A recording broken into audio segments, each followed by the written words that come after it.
नमः शिवेभ्यः।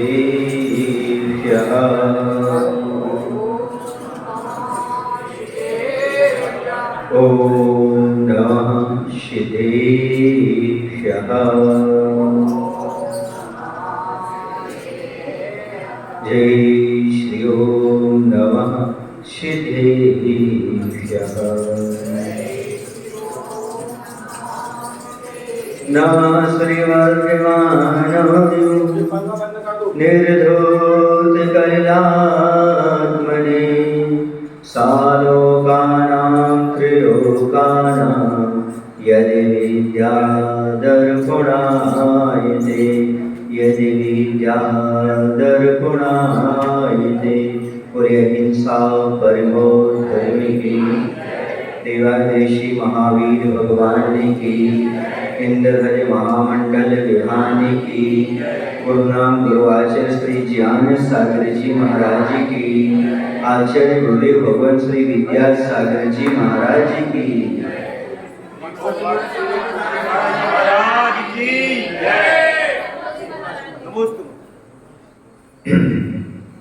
हम पिछले दिन चर्चा कर रहे थे, यदि वर्तमान में सुख चाहते हो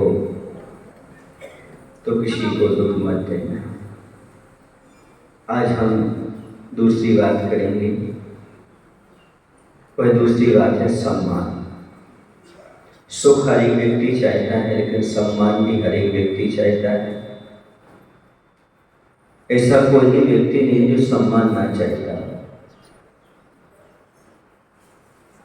अपमान कोई नहीं, सब चाहते हैं सम्मान, पर जो निंदा और प्रशंसा में समान बना रहे वो है इंसान महान। लेकिन हर एक व्यक्ति चाहता है कि हमेशा सम्मान बना रहे। तो सम्मान पाने के लिए क्या करना चाहिए? तो सम्मान चाहते हो, बनाए रखना चाहते हो तो व्यर्थ नहीं बोलना चाहिए। जो कम बोलता है, अवसर पर बोलता है, वही सम्मान प्राप्त करता है। जो व्यर्थ बोलता है वह कभी संसार में सम्मान का पात्र नहीं होता। यदि आप चाहते हो कि आपको सम्मान मिले तो आप बोलने पर नियंत्रण रखिएगा, क्योंकि चाहे सज्जन हो या दुर्जन हो, बिना वाणी के कभी किसी का व्यवहार चल ही नहीं सकता। व्यवहार हो, व्यापार हो या परिवार हो या धार्मिक स्थान हो, इन सब में बोलना परम आवश्यक होता है। वचनों के बिना गतिविधियां पूर्ण नहीं होती। मनुष्य सामाजिक प्राणी है, इसलिए उससे व्यवहार चलाने के लिए, व्यापार के लिए और परिवार चलाने के लिए बोलना आवश्यक हुआ करता है। बोलना सब लोग जानते हैं। दो इंद्री से वचन वर्णाएं मिल जाती हैं तो त्रिंच भी बोल लेते हैं, मनुष्य ही बोलते हैं। त्रिंच इसलिए दुख उठाते हैं, पशु पक्षी इसलिए दुख उठाते हैं क्योंकि वह अपनी भाषा को व्यक्त नहीं कर पाते, अर्थात आपकी भाषा में बोल नहीं पाते। और मनुष्य इसलिए दुख उठाता है क्योंकि वह मात्र बोलता ही है। पशु बोल नहीं पाते इसलिए कष्ट उठाते, और इंसान बोलने के अलावा कुछ करता नहीं इसलिए कष्ट उठाया करता है। बोलना तो बचपन से आ जाता है, जब माँ की गोद में रहता है तब से बच्चा बोलता है। और आपको ही बोलना आता है। कितने लोग हैं जिन्हें बोलना नहीं आता? आता तो हमारे जीवन माइक पर नहीं आता। व्यर्थ में तो कितना भी बोलते रहते,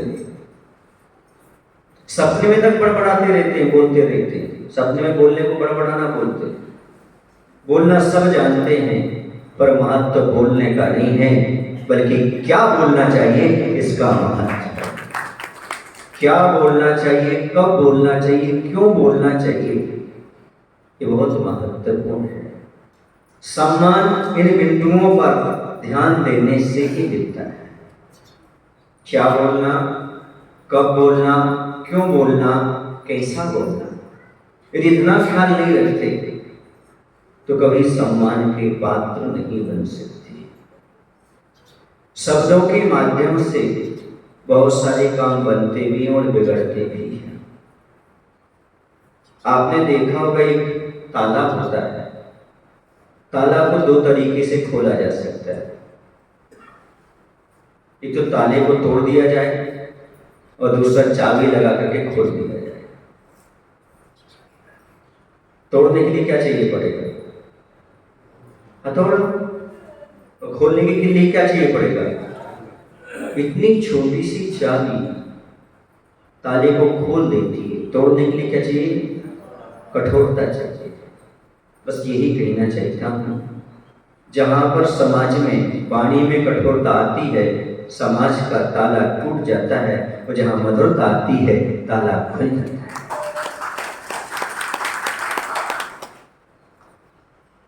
हथौड़े ने कहा कि मैंने ताला खोला नहीं है, मैंने ताला तोड़ा है।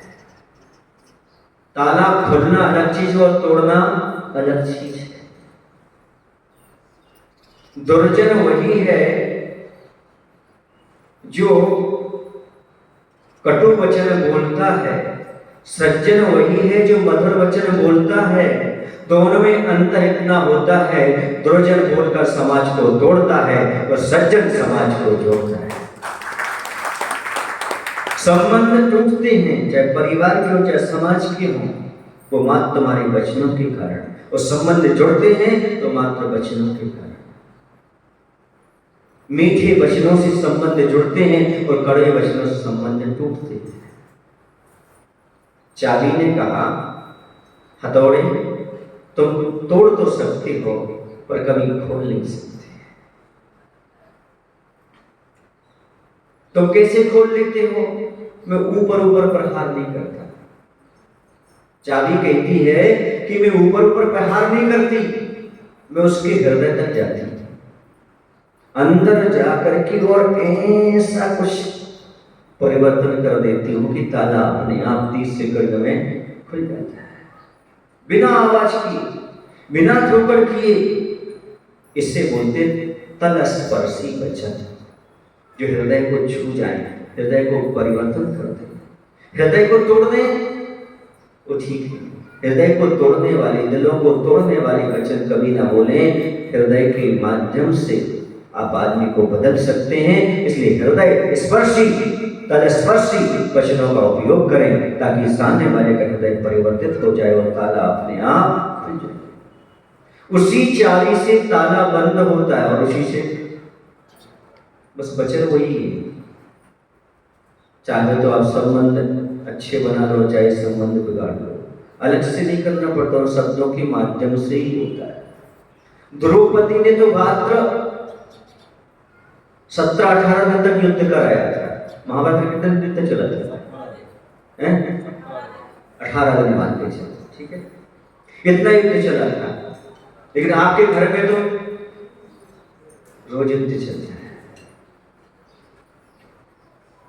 क्यों चलता है? क्योंकि साविकाओं को, महिलाओं को ये पता है कि भोजन में कितनी नमक मिर्ची मिलाना चाहिए। ये पुरुष को नहीं पता। पुरुषों को ये ज्ञान नहीं है कि भोजन में कितनी नमक मिर्ची मिलाना चाहिए। महिलाओं को पूरा अनुपात पता है कितनी नमक और कितनी मिर्ची भोजन में। लेकिन बच्चों में कितनी नमक मिर्ची मिलाना चाहिए अपने पति से, सास से और मायके में रहने वाली माँ से, कितनी नमक मिर्ची मिलाना चाहिए ससुराल की, ये उनको नहीं पता। अनलिमिटेड चलता रहेगा उनका। मैं यही कहना चाहता हूं कि परिवार क्यों टूटती? क्योंकि तुम लोगों ने नमक मिर्ची का ठेका महिलाओं को दे रखा है। लेकिन किचन तक रहे तो ठीक है, चौके तक रहे तो ठीक है, व्यवहार में नहीं आना चाहिए, वचनों में नहीं आना चाहिए। नमक मिर्ची का एक अनुपात होता है। यदि नमक मिर्ची अनुपात में हो तो जायका बढ़ाते हैं, स्वाद बढ़ाते हैं, और यदि वो अनुपात में ना हो तो आग लगाते हैं, मुंह में आग जलने लगती है, जलने लगता है। तो आपके वचनों से बाग लगता है कि आग लगती है? महाराज जी जब भी ये बोलता है तो मुझे अंदर तो आग लगने लगती है। इसको मौन रहना चाहिए। ऐसे शब्द क्यों बोलते हो कि आपके परिवार के आपको पसंद ही नहीं करते? ऐसा नेचर क्यों बना रखा है आपने कि आपके परिवार के सदस्य भी आपके नेचर पर सिग्नेचर करने को तैयार ही नहीं है? आपके वचन इतने कटु क्यों निकलते हैं? तब निकलते जब कटु ही निकलते हैं। आप प्रेम से बोल ही नहीं पाते। मैं यही कहता हूं, इंसान को इंसानियत के तराजू से तौलिए, दो शब्द ही सही लेकिन प्रेम से बोलिए। इंसान वो भी इंसान तुम भी हो, ना कोई अमीर है, ना कोई गरीब है, ना कोई छोटा है, ना कोई बड़ा है। समाज का प्रत्येक सदस्य, समाज का परिवार का सदस्य, सबकी भूमिका अपनी अपनी जगह महत्वपूर्ण है। हम छोटे शब्द क्यों बोलते हैं? क्योंकि उसे छोटा मान लेते हैं। हम छोटे शब्द क्यों बोलते हैं? इसलिए बोलते हैं क्योंकि हम अपने आप को बड़ा मान करके चलते हैं। दो जगह आदमी की बोलने की टोन बदल जाती है। पैसा बढ़ जाने पर, पद आ जाने पर, और काम बिगड़ जाने पर आदमी की बोलने की टोन बदल जाती है। पैसा बढ़ता है, पता नहीं कहां आ जाता पैसा। पैसा तिजोरी और जेब में है और दिलो दिमाग में भी काम करने लगता है। किसी ने कहा है कि पैसा जब तक जेब में और तिजोरी में हो तब तक तुम्हारी ताकत है, और जिस दिन दिलो दिमाग में आएगा उस दिन तुम्हारी कमजोरी बन जाएगा, और वो कमजोरी बन जाता है और आदमी की बोलने की टोन बदल जाती है। मैं तो दुनिया में खरीद लूंगा। अरे आयु का एक पल खरीद के दिखाओ, तब जाने। प्रेम खरीद के दिखाओ पैसा से, संबंध बना के दिखाओ पैसा से, संबंध नहीं है। जो भी मौलिक चीजें हैं, जो भी महत्वपूर्ण चीजें हैं, जो भी बहुमूल्य चीजें हैं, वो आप पैसे से नहीं खरीद सकते। टोन बदलने की आवश्यकता नहीं है। काम बिगड़ता है तो आदमी अपनी जुबान भी बिगाड़ लेता, अपना मन भी बिगाड़ लेता है। जैसे आपके वस्त्र किसी ने छू लिए, आपकी शुद्धि के वस्त्र थे, आपको मंदिर में पूजन करना थी, अब वस्त्र तो बिगड़ ही गए हैं। वस्त्र 2 मिनट में कमरे में जाके बदल लो, लेकिन आप अपना मन भी बिगाड़ लेते हैं, वचन भी बिगाड़ लेते हैं। जिसने छू लिया उसको बुरा भला भी कह लेते हैं, उसका मन भी बिगड़ जाता, आपका मन भी बिगड़ जाता, और संबंध भी टूट जाता। उस समय इतना विवेक रखना चाहिए कि मान लो उसने आपको स्पर्श कर लिया, आपके कपड़े जो है अशुद्ध हो गए, तो कपड़े बदल दो, मन को अशुद्ध क्यों कर रहे, वचनों को अशुद्ध क्यों कर रहे? इतना विवेक आदमी नहीं पता, और हमेशा के लिए संबंध हो जाता है, दूसरे की नजरों में गिर जाते हैं। दूसरे को अपमानित करते समय इतना हम भूल जाते हैं कि हमारी प्रतिष्ठा भी दांव पर लग चुकी है, क्योंकि 4 लोगों पर प्रभाव पड़ेगा। आप जो भोजन करते हो उसका प्रभाव आपके ऊपर पड़ेगा, लेकिन आप जो वचन बोलते हो उसका प्रभाव आपके साथ साथ और लोगों पर भी पड़ता है।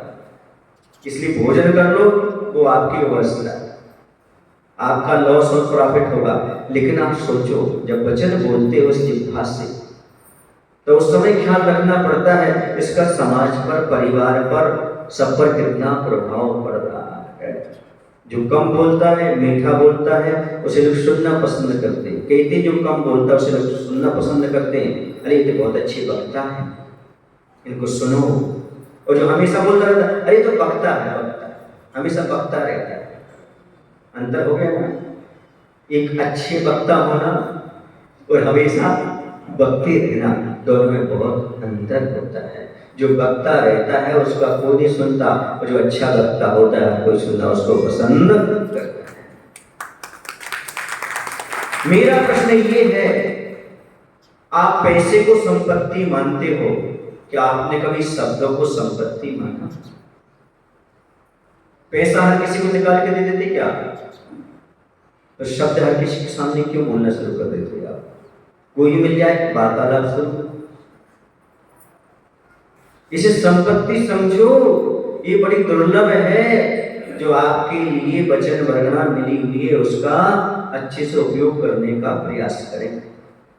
सभ्य व्यक्ति जो हुआ करते हैं वो प्रयोजन से अधिक नहीं बोलते, जितना प्रयोजन है उतना ही बोलते हैं। प्रयोजन और अवसर पर बोलते हैं, जिससे हिंसा रुक जाए, जिससे झगड़ा रुक जाए। ऐसा नहीं बोलते जिससे झगड़ा हो जाए, समस्या खड़ी हो जाए, बल्कि ऐसे शब्द बोलते हैं जिससे झगड़ा समाप्त हो जाए, समस्या समाप्त हो जाए। जैसे युधिष्ठिर ने बोला था, अश्वत्थामा हतो हतः, धीरे से बोल दिया, नरोवा कुंजरोवा। आप लोग कहते हैं झूठ बोला, उन्होंने झूठ नहीं बोला, उन्होंने अवसर पर बोला। युद्ध हो रहा था, बहुत सारे लोग हताहत हो रहे थे, मारे जा रहे थे, इन्हें कैसे बचाएं? उस समय हाथी का नाम अश्वत्थामा था, और एक योद्धा भी कौन था? किसका पुत्र था अश्वत्थामा? द्रोणाचार्य का। तो उन्होंने धीरे से बोल दिया, अश्वत्थामा हतो हता, अश्वत्थामा नाम का हाथी मारा गया। धीरे से बोला, नरोवा कुंजरोवा, मनुष्य नहीं हाथी मारा गया। युद्ध तत्काल रुक गया।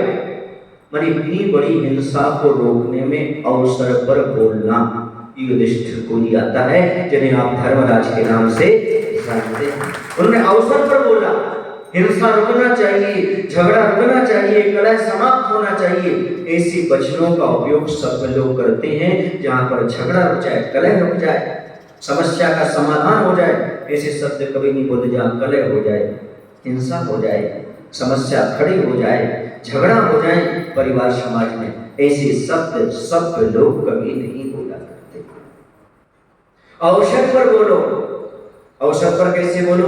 यदि क्रिया का नाश हो रहा, धार्मिक क्रिया का विध्वंस हो रहा, तो वहां पर मौन भी है, तो भी आप मौन तोड़ करके अच्छे से बोल सकते हैं, क्योंकि वहां पर क्रिया का ध्वंस हो रहा है, इसलिए मुझे बोलना बहुत जरूरी है। बोलने में कोई बाधा नहीं, आप बोल सकते।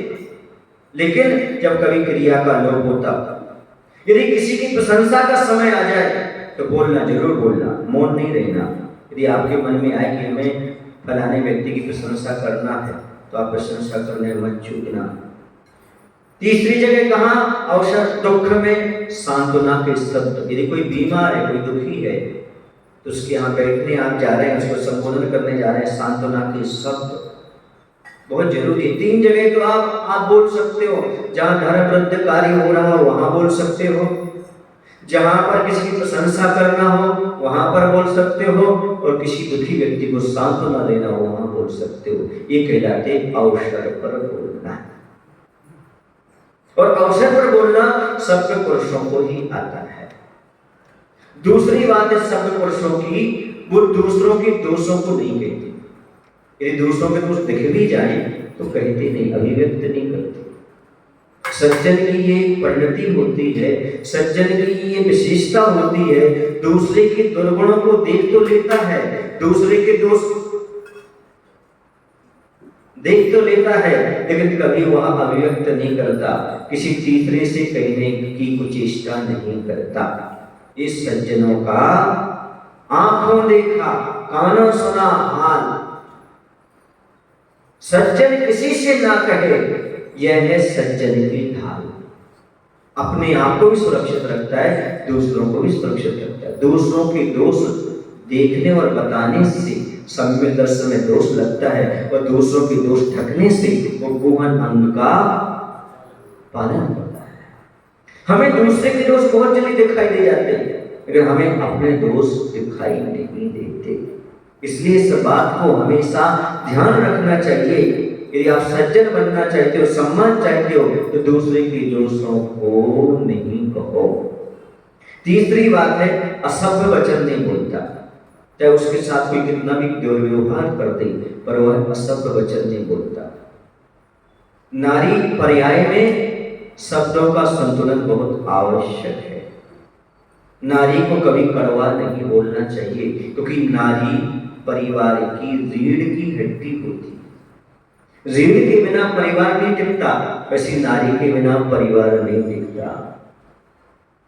जैसे कोयल होती है, वैसे ही कुलवान नारी होती है। कोयल चाहे आम की मंजरी पर बैठे, चाहे कटीली झाड़ियों पर बैठे, लेकिन जब भी बोलती है तो मीठा ही बोलती है। वैसे ही नारी को अपने परिवार में ताने बाने मिले या सम्मान मिले, जब भी बोले तो वह मधुर ही बोले, वह बलवान नारी की पहचान। सीता जी जैसे, सीता जी के लिए वनवास में जाना पड़ा पर एक अपशब्द नहीं बोला। दशरथ जी के बारे में कोई राय नहीं उनकी गलत, कैकेयी के बारे में, कैकेयी सासू मां के बारे में कोई किसी प्रकार का कोई ऑब्जेक्शन नहीं, शिकायत नहीं, शंका नहीं। ये इनके परिवार की व्यवस्था है। हम तो दूसरे परिवार से आए हैं और हमें तो खुले मिल करके रहना है, और जहां हमारे पति रहेंगे हमें उनके पीछे चलना है। इसमें किसी ने ज्यादा वो नहीं लिया पति के अनुसार चलने में कि अनुमोदना की हो।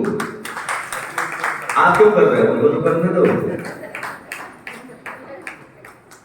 बहुत मुश्किल है आज के जमाने में।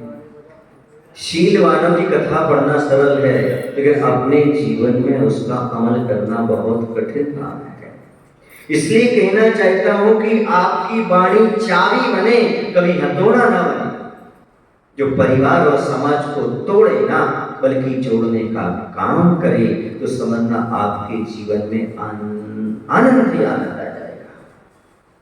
पर क्या करें, हम अच्छा सुनते नहीं, अच्छा पढ़ते नहीं, इसे अच्छा बोल नहीं पाते, क्योंकि नियम है जो अच्छा सुनता नहीं, अच्छा पढ़ता नहीं, वो अच्छा कभी बोल ही नहीं सकता। एक व्यक्ति हमेशा कड़वा बोलता था, समाज का व्यक्ति था। एक सज्जन थे जो साधु संगति में रहते थे, उन्होंने सोचा भैया इसको शिक्षा देना है, पर कटु शब्दों से दे देना। ये जब देखो जब कटु बोलता है, वो घर में गया और घर में उसने एक सूपा रखा था, सूपा उठाया। सूपा समझते आप, जिसके फटकार आ जाता है। और जब वो सामने वाला मिला और कटु शब्द बोलने लगा तो ऐसा सूपा उसके सामने हिलाने लगा। कटु बोलने वाले बोले भैया तुम क्या कर रहे हो, ये सूपा क्यों हिला रहे हो? बोले सार सार को बह लहे, थोथा दे उड़ाए। श्रोता ऐसा चाहिए जैसे सुख सहाय। नहीं है समझ में आपको? वह कड़वे आदमी से कह रहा है भैया आप बोल तो रहे हो, पर मैं ये फटकने के लिए लाया हूँ सूपा। आपके अच्छे वचन होंगे वो मेरे पल्ले आ जाएंगे, जो बुरे होंगे मैं फटक दूंगा। मैं अपने पास रखने वाला नहीं हूँ। सामने वाले को समझ में आ गया हमारे अनाज में बहुत सारा कचरा है, हमारी आवाज में बहुत सारा कचरा है, इसलिए सामने वाले को सूपा का उपयोग करना पड़ रहा है। मैं यही कहना चाहता हूँ आप हमेशा सार सार बोले, ताकि किसी को भी सूपा लाने की आवश्यकता ना पड़े। आपके प्रत्येक वचन उसके अंतस तक पहुंच जाए, वो समझ जाए कि हमारे जीवन में इन शब्दों का कितना महत्व और दूसरे पर भी कितना महत्व। एक बात आपको बोल दूं, आपका धन बहुत है, आप जितना चाहे धन फेंक सकते हैं। आपके पास धन की दरिद्रता नहीं है, आपके पास मन की और वचनों की दरिद्रता है।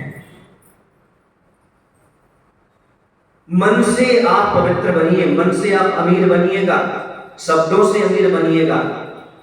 जैसे आप हर चीज में अच्छे नंबर बनका पैसा खर्च करते हो, वैसे हर किसी के सामने नंबर बन के शब्द बोलना चाहिए।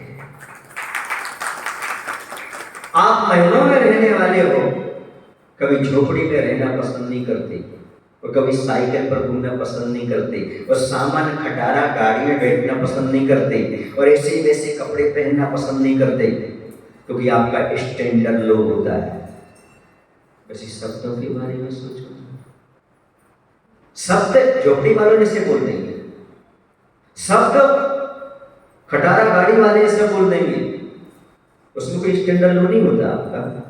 मैं कहता हूँ कपड़े कैसे भी पहन लो, किसी भी गाड़ी में घूम लो, कहीं भी रह लो, आपका स्टैंडर्ड लो नहीं होगा। यदि आपके वचन शब्द हैं, मिठास भरे हैं, तो आपका स्टैंडर्ड हमेशा उच्च बना रहेगा। एक कहावत है, जिस व्यक्ति के चेहरे पर मुस्कान ना हो, जुबान में मिठास ना हो, उसे कभी दुकान पर नहीं बैठना चाहिए। तो लोग मतलब सुन रहे हैं, आपने सुना होगा, टीचर इसलिए कह रहा कि जिसके चेहरे पर मुस्कान ना हो और जिसकी जुबान में मिठास ना हो, उसे कभी दुकान पर नहीं बैठना चाहिए। क्योंकि कोई भी व्यक्ति दो चीजें देख करके आपके पास आना पसंद करता है, चेहरे की मुस्कान और आपके शब्दों की मिठास। इतना ही नहीं, वक्ता के लक्षण में लिखा विनोदी स्वभाव का वक्ता होना चाहिए, वरना ये घंटे तक कौन सुनेगा उसको। मिठास के साथ बोलेंगे तभी तो वह सामने वाला समझने वाला है। मधुरता हो। आचार्य भगवंत क्या बोल रहे हैं ये बड़े बड़े मुनिराज समझते हैं। अभी तो थोड़ा अच्छे से मतलब आप लोगों को समझ में आने लगा, सामान्य भाषा बोलने लगे। पहले 1999 के पहले हम लोग दीक्षा के पहले आगम आगम बोलते थे, तो उस समय क्या होता था, पूरे शास्त्र की भाषा बोलते थे, आधे लोगों को समझ में नहीं आता था, लेकिन उनकी आवाज इतनी मीठी लगती थी, सभी लोग वहां पर बैठे रहते थे, तो उठने का प्रयास नहीं करता। ये मिठास हो तो अपने आप में आनंद आता है। कहते यदि घर छोटा या बड़ा हो लेकिन मिठास ना हो तो चींटियां नहीं आती। मैंने सुना है ऐसा, घर छोटा या बड़ा हो अगर ऐसे मिठास ना हो तो चींटियां नहीं आती, और मीठे यदि आपके बोलना हो तो किसी को हिचकियां नहीं आती। कोई आपको याद नहीं करता, हिचकियां कब आती?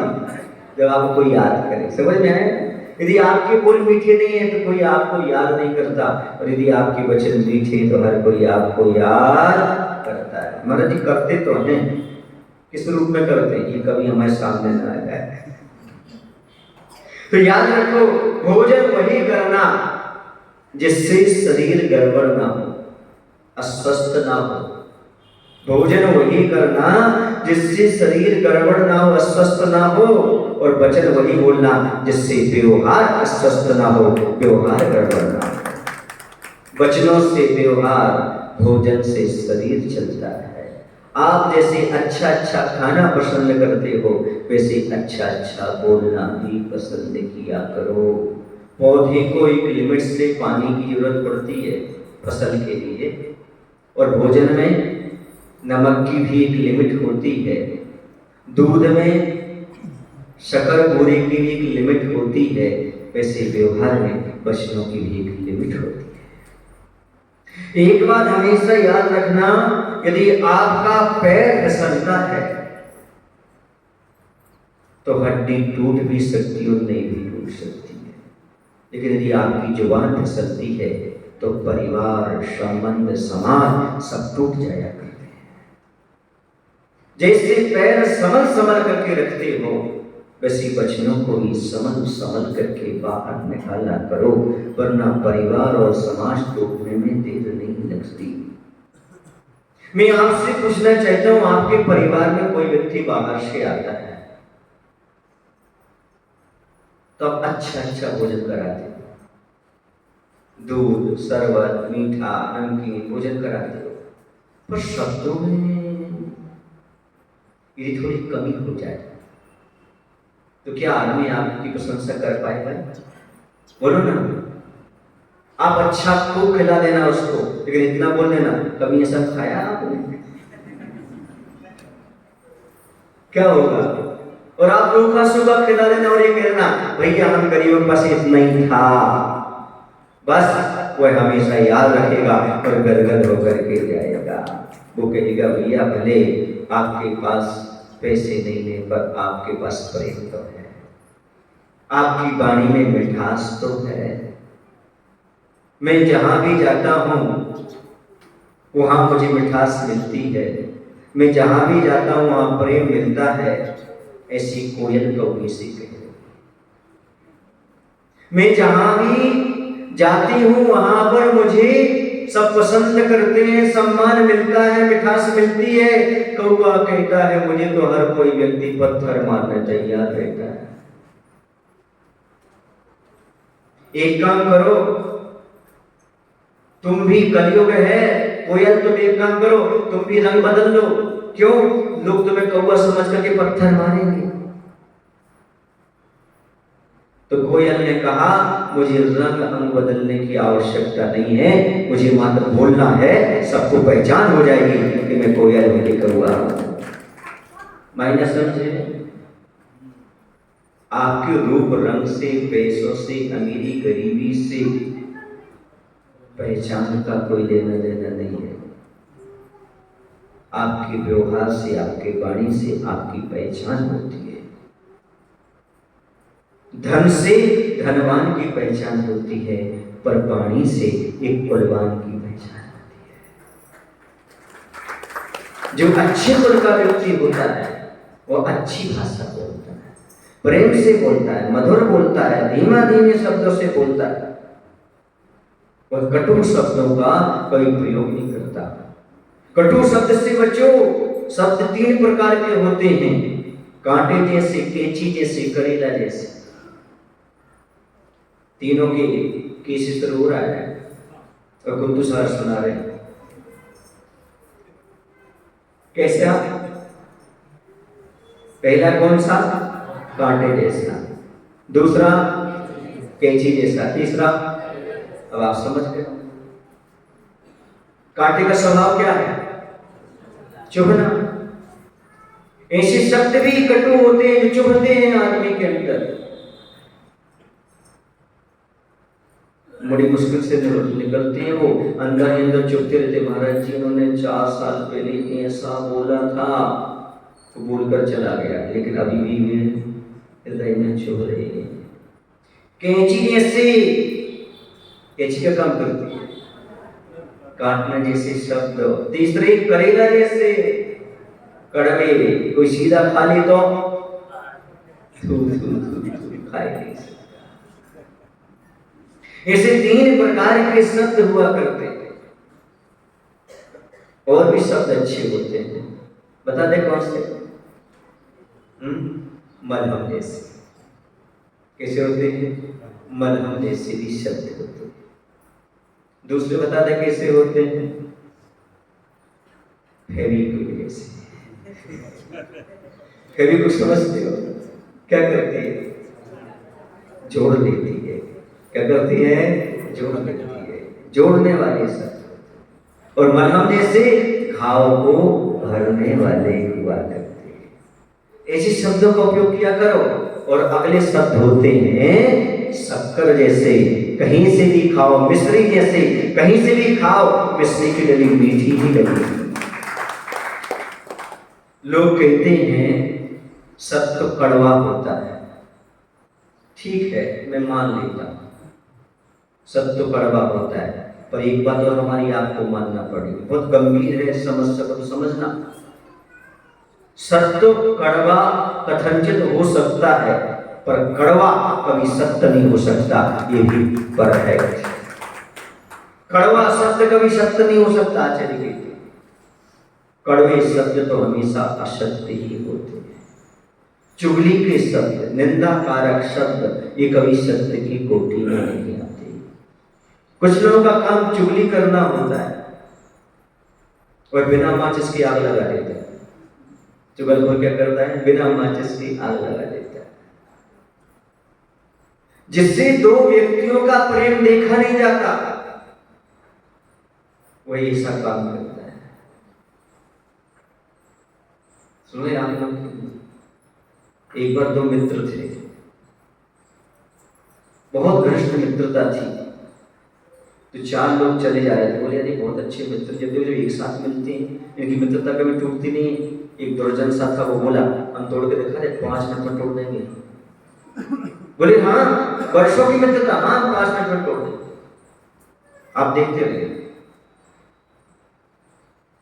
और उसके पास गया, दोनों मित्रों के पास, एक को बुलाया, बोले थोड़ा इधर ना, आपसे बात कर। ले गया पीछे साइड और उसके कान में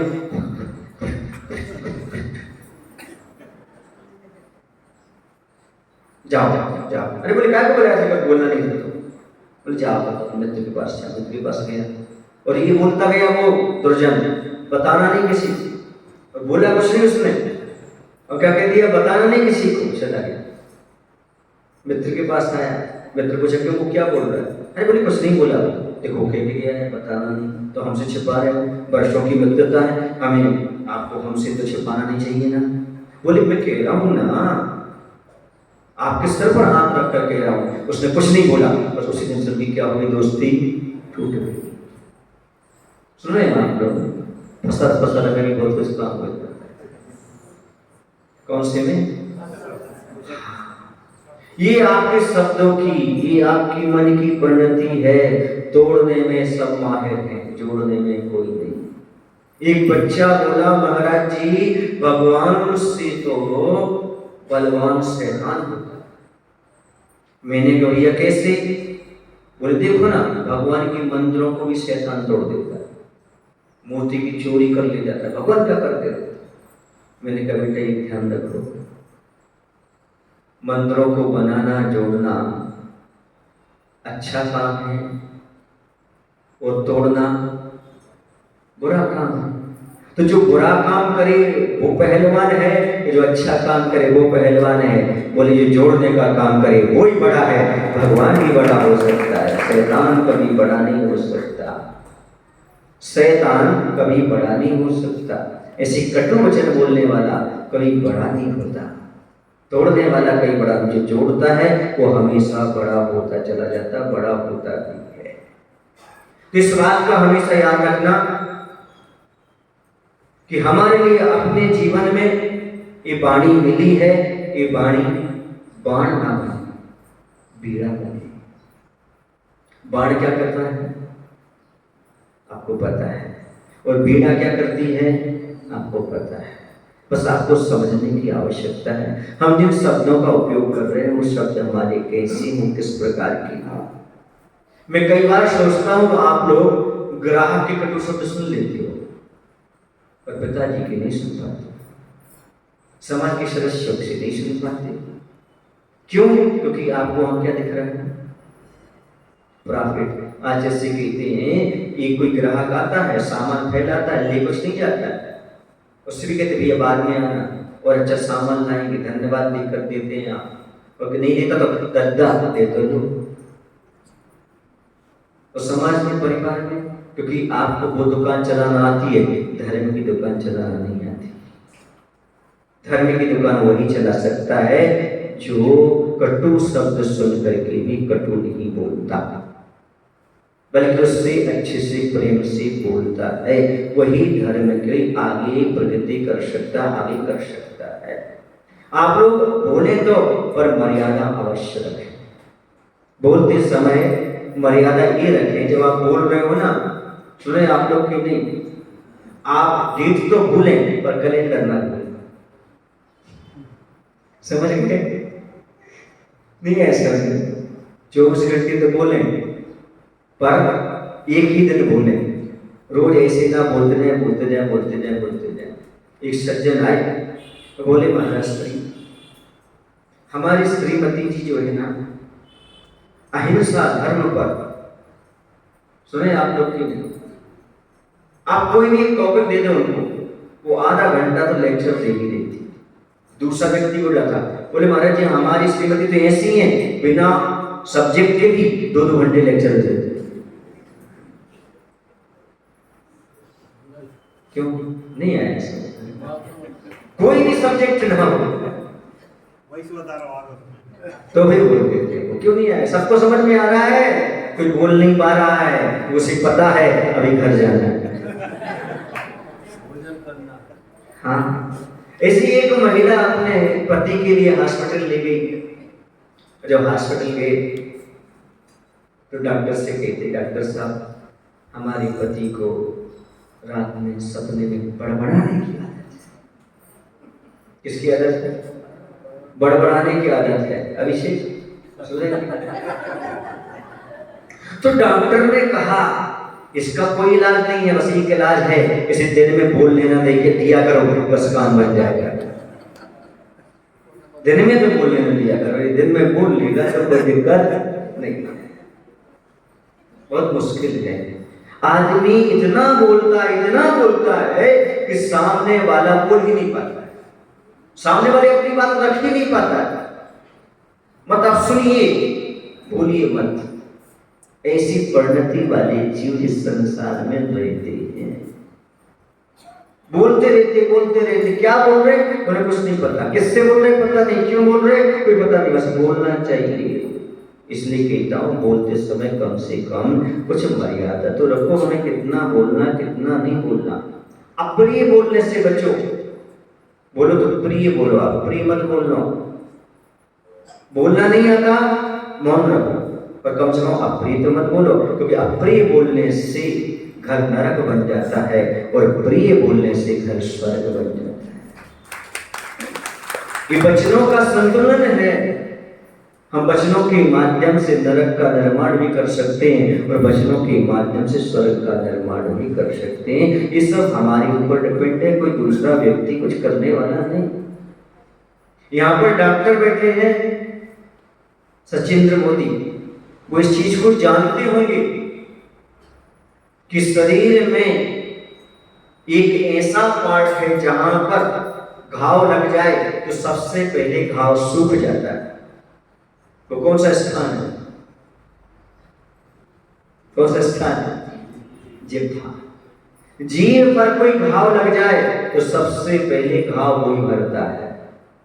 ये तो सब जानते हैं, लेकिन दूसरी बात मैं कहना चाहता हूं, लेकिन सबसे अधिक देर तक भरे या ना भरे वो घाव क्या होता है? जीभ से किया हुआ घाव कभी नहीं भरता। जीभ पर घाव हो जाए तो सबसे पहले भरता है, और जीभ से घाव कर दो तो नहीं है समझ में। वचनों से ऐसा घाव कर सकते हो कि जीवन भर भी ना भरे।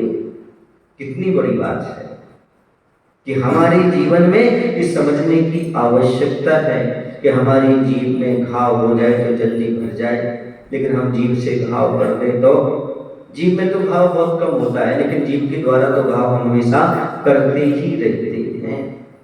अहितकारी वचनों से बचें आप, जिसके माध्यम से दूसरे का अहित होता हो ऐसे वचन कभी ना बोले। शिकायत, शंका के वचन ना बोले। धन्यवाद, वाद विवाद नहीं, धन्यवाद। जिन शब्दों से वाद विवाद बढ़ रहा हो वैसे शब्दों को विराम दे दें।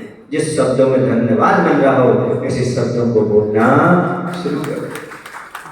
सुबह से लेकर शाम तक शिकायत के लहजे में ही बोलते हैं आप, पर याद रखना यदि आप शिकायत करते रहोगे तो परिवार के भी आपके पराये हो जाएंगे, और धन्यवाद दोगे तो पड़ोसी भी अपना हो जाएगा। कोई अच्छा काम करता है धन्यवाद देना सीखिएगा।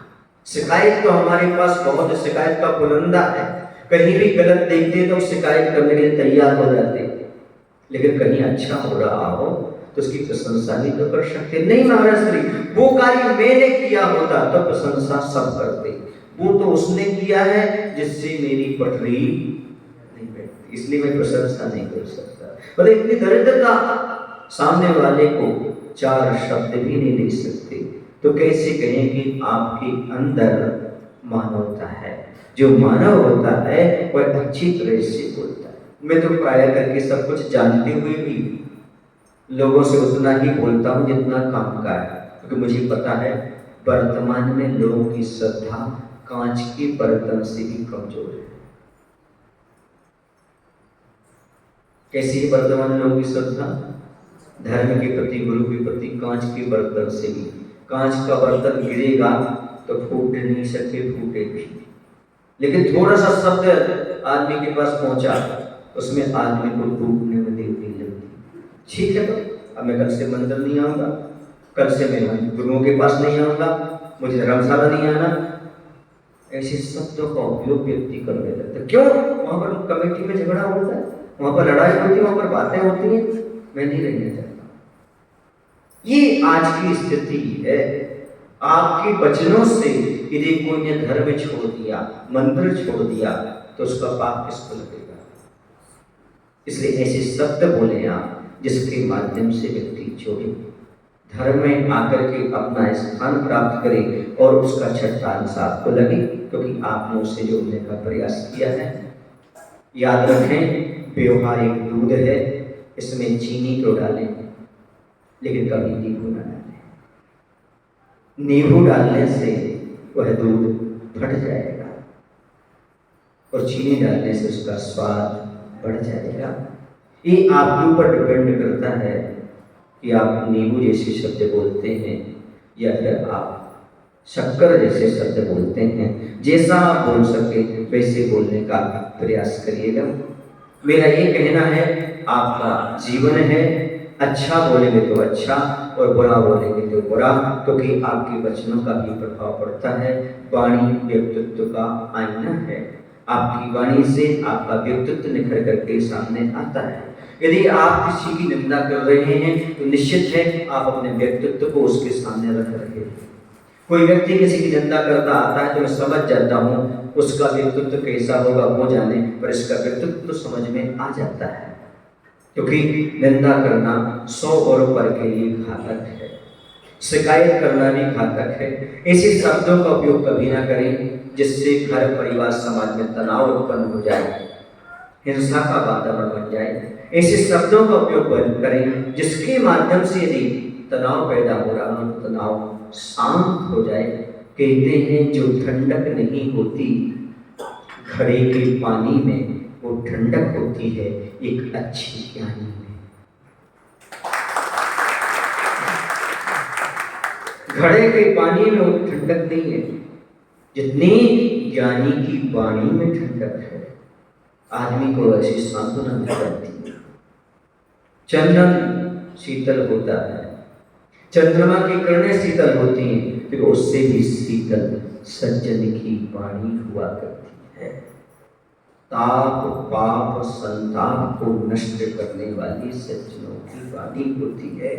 इस बात का हमेशा याद रखें कि हमारे मुख से शब्द तो निकालना है, पर कैसे निकालना है, क्योंकि लोग पछताते अवश्य। कुछ लोग ऐसे हैं जो बोल करके सोचते हैं उन्हें पछताना पड़ता है, और जो सोच कर बोलते हैं उन्हें कभी जीवन में पछताना नहीं पड़ता। आप बोलें लेकिन सोच समझ करके कौल करके बोलें, आपको कभी पश्चाताप नहीं होगा। पश्चाताप उन्हें होता है जो व्यक्ति बोलने के बाद सोचा करते हैं।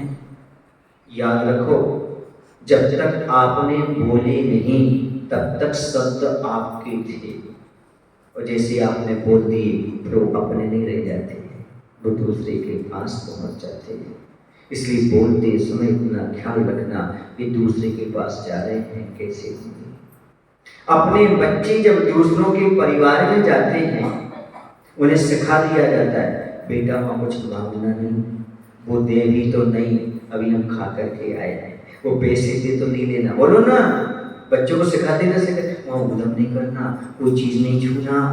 किसको सिखा देते हैं? बच्चों को, वरना लोग क्या कहेंगे, इनके परिवार में यही सिखाया जाता है क्या? जैसे आप बच्चों को समझाते हो वैसे ही किसी के सामने जाओ, अपने शब्दों को समझाओ, सोच समझ करके शब्द बोलो। ऐसे शब्दों का क्या प्रभाव पड़ेगा, लोग क्या सोचेंगे? लेकिन आप लोग इसके बारे में कभी विचार नहीं करते, इसलिए आपके लिए आधा पौन घंटा इस समय देना पड़ा। जब भी कभी आपको बोलने का अवसर आए तो क्रोध में ना बोले, क्योंकि क्रोध आए तो मौन हो जाए। सबसे अच्छी बात यह है कि क्रोध में अपशब्द निकले बिना रहते ही, क्रोध की दशा में अपशब्द निकल जाते हैं। इसलिए किसी ने कहा है कि क्रोध मूर्खता से शुरू होता है और पश्चाताप पर समाप्त होता है। इसलिए क्रोध जब आपको आ रहा हो तब आप बोले ही ना अच्छा ना बुरा, क्योंकि उस समय आपके पास विवेक नहीं रहता, आप विवेक खो जाते हैं। इसलिए आज हमारा इतना ही कहना था। कल मैंने कहा था कि सुख चाहते तो किसी को दुखी मत करना, और आज बोला सम्मान चाहते हो तो कभी किसी को कभी व्यर्थ नहीं बोलना। व्यर्थ बोलने से बचने वाला, निष्प्रयोजनी बोलने से बचने वाला हमेशा सम्मान का पात्र बनता है। कम बोलें, धीमा बोलें, प्रेम से बोलें, अत्यधिक प्रिय बोलें, नियम से आपका सम्मान बना रहेगा। आप अपने सम्मान को बरकरार बनाए रखें और वचनों का सही उपयोग करें।